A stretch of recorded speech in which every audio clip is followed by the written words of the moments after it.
หยุดย้านคำเว้าของคนอื่นถ้าอยากใช้ชีวิตเป็นของตนเองหลายคนบ่ได้แพ้เพราะว่าบ่เก่งแต่แพ้เพราะว่าย้านคำเว้าของคนอื่นคำเว้าของคนอื่นมันบ่ได้กำหนดชีวิตเจ้าคนที่จะเว้าดีหรือเว้าร้ายก็เจ้าก็เว้าอยู่ดีแต่ชีวิตที่เจ้าใช้มีแต่เจ้าที่ต้องรับผลตามมา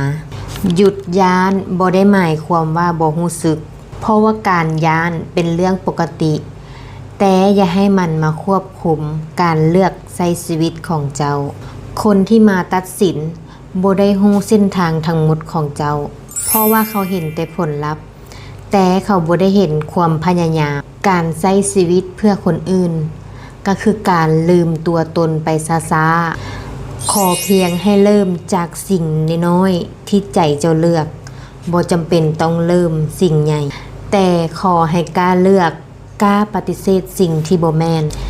เฮ็ดสิ่งที่ใจยากแม้แต่เรื่องน้อยๆเพราะว่าชีวิตเจ้าบ่แม่นเวทีให้ไผมาตัดสินแต่เป็นทางเดินที่เจ้าเลือกเอง